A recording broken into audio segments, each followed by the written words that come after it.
अभिनेत्री और गायिका जेनिफर लोपेज हॉलीवुड की उन प्रमुख महिलाओं में से एक हैं जिन्होंने एक सफल पॉप और नृत्य संगीत कैरियर भी बनाया है। जेनिफर लोपेज कौन हैं? जेनिफर लोपेज ने फिल्म सेलेना में अभिनय करने से पहले TV show in living colour में नृत्य किया। उसने संगीत की ओर रुख किया और हॉलीवुड फिल्म के काम को जारी रखते हुए गेट राइट और प्ले जैसी हिट फिल्मों के साथ पॉप और डांस चार्ट पर बड़ी सफलता पाई। उन्होंने 2004 में साल्सा आइकन मार्क एंथोनी से शादी की और उनके जुड़वा बच्चे थे। कुछ साल बाद ये जोड़ी अलग हो गई। उनकी हालिया टीवी परियोजनाओं में American Idol, Shades of Blue और वर्ल्ड ऑफ डांस शामिल हैं। जेनिफर लोपेज पूर्ण रूप से जेनिफर लिन लोपेज जे लो, जन्म 24 जुलाई 1969, ब्रोंक्स, न्यूयॉर्क, यूएस, अमेरिकी अभिनेत्री और संगीतकार जो 1980 के दशक के अंत में फिल्मों में दिखाई देने लगी और जल्दी ही सर्वोच्च में से एक बन गई। हॉलीवुड के इतिहास में भुगतान लैटिना अभिनेत्रियों। बाद में उन्हें पॉप एल्बम की एक श्रृंखला के साथ संगीत उद्योग में क्रॉसओवर सफलता मिली। लोपेज, जो प्यूर्टो रिकान वंश के परिवार में पैदा हुई थी, ने बचपन में नृत्य की शिक्षा ली और कम उम्र से ही प्रसिद्धि की आकांक्षाएं थी। उन्होंने मंचीय संगीत में अंतर्राष्ट्रीय स्तर पर प्रदर्शन किया और 16 साल की उम्र में उन्होंने माई लिटिल गर्ल 1986 में एक छोटी भूमिका के साथ अपनी फिल्म की शुरुआत की। उनका टेलीविजन ब्रेक 1990 में आया जब उन्हें फ्लाई गर्ल्स नर्तकियों में से एक के रूप में लिया गया, जो comedy show in living colour में दिखाई दी। शो छोड़ने के बाद उन्होंने अभिनय पर अपना ध्यान केंद्रित किया, पहले कई अल्पकालिक टेलीविजन श्रृंखलाओं में और फिर फिल्म भूमिकाओं में। फिल्म को सफलता जल्दी मिली और 1990 के दशक के मध्य तक वे रॉबिन विलियम्स, जैक 1996 और Jack Nicholson, Blood and Wine 1997 जैसे उल्लेखनीय अभिनेताओं के साथ दिखाई देने लगी। लोपेज अभी भी सार्वजनिक दृष्टि की परिधि में कुछ हद तक बनी रही, हालांकि जब तक वे सेलेना 1997 में मुख्य भूमिका में नहीं आई, जो कि तेजाना गायिका की हत्या की एक बायोपिक थी।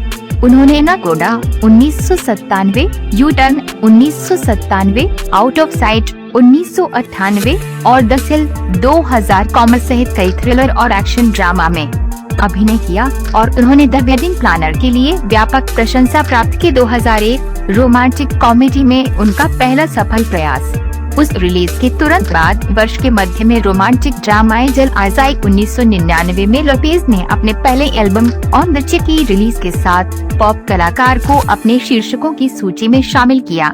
कई आलोचकों के आश्चर्य के लिए एल्बम जल्दी से प्लेटिनम बन गया और बाद में दुनिया भर में इसकी 8 मिलियन से अधिक प्रतियां बिकी। उनके दूसरे एल्बम जेलो 2001 ने अपने पहले सप्ताह में 2,70,000 से अधिक प्रतियां बेची।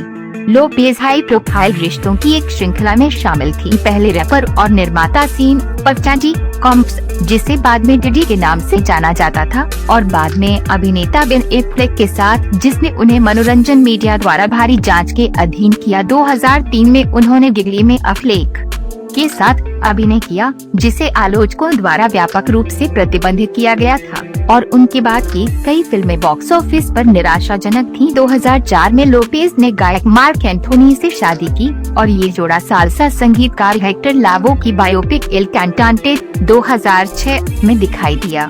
उसके बाद के एल्बमों में रिबर्थ 2005 शामिल थे, स्पेनिश भाषा को मुअमा उना मुजेर 2007, जो बिलबोर्ड के लैटिन एल्बम चार्ट पर नंबर 1 स्थान पर पहुंच गया, बहादुर 2007, प्यार 2011, जिसमें up tempo hit on the floor दिखाया गया था, और एक है 2014।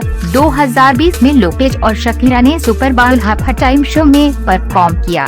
अगले वर्ष लोपेज ने जो बिडेन के अमेरिकी राष्ट्रपति के उद्घाटन समारोह में गाया। फरवरी 2008 में लोपेज ने जुड़वा बच्चों को जन्म दिया। उनके पहले बच्चे और एंथोनी के चौथे और पांचवे वह एक romantic comedy the backup plan 2010 में बड़े पर्दे पर लौटी, जिसमें उन्होंने एक अकेली महिला के रूप में अभिनय किया जो कृत्रिम गर्भाधान के माध्यम से गर्भवती होने के बाद मिस्टर राइट को ढूंढती है। लोपेज ने बाद में 2011 से 12, 2014 से 16 television talent show American Idol में एक जज के रूप में काम किया। हालांकि वो और एंथोनी 2011 में अलग हो गए। 2014 में तलाक हो गया। उन्होंने टीवी कार्यक्रम क्यों विवा कोलन द चोजन 2012 के निर्माता और होस्ट के रूप में एक साथ काम किया, जो लैटिन अमेरिकी कलाकारों के लिए एक प्रतिभा प्रतियोगिता है। लोपेज बाद में भाग to Expect When You Are Expecting 2012 में दिखाई दिए, जो पेरेंटिंग के बारे में एक कॉमेडी है। थ्रिलर पार्कर 2013 और द बॉय नेक्स्ट डोर 2015 में उसने क्रमशः एक तलाकशुदा व्यवसायी की भूमिका निभाई, जो एक डकैती में भाग लेती है, और एक महिला जो एक किशोरी के साथ रोमांस में आ जाती है, जो फिर उसका पीछा करना शुरू कर देती है। लोपेज ने एनिमेटेड फिल्मों Ice Age, Continental Drift 2012, Home 2015 और आइस एज कोलिजन कोर्स 2016 के लिए भी आवाज दी। लोपेज ने कानून प्रवर्तन प्रक्रियात्मक शेड्स ऑफ ब्लू 2016 से 18 में एक विवादित पुलिस अधिकारी की भूमिका निभाई। सेकंड एक्ट 2018 में उसने एक महिला के रूप में एक हास्यपूर्ण मोड़ लिया, जो अपने दोस्तों द्वारा उसके रिज्यूमे को अलंकृत करने के बाद मैनहट्टन फर्म में एक प्रतिष्ठित स्थान प्राप्त करती है। लोपेज फिर हसलर 2019 में एक बड़े पैमाने पर महिला कलाकारों में शामिल हो गए। स्ट्रिपर्स के बारे में जो अपने धनी ग्राहकों के खिलाफ योजना बनाते हैं। 2022 में उन्होंने रोमांटिक कॉमेडी मैरी मीटर में अभिनय किया, एक पॉप सुपरस्टार की भूमिका निभाई, जिसे पता चला कि उसका मंगेतर उसे धोखा दे रहा है। उसके एक संगीत कार्यक्रम में भाग लेने वाले एक गणित शिक्षक से शादी करता है। 2021 में लोपेज और एफ्लेक ने अपने रिश्ते को फिर से जगाया और अगले साल उनकी शादी हो गई।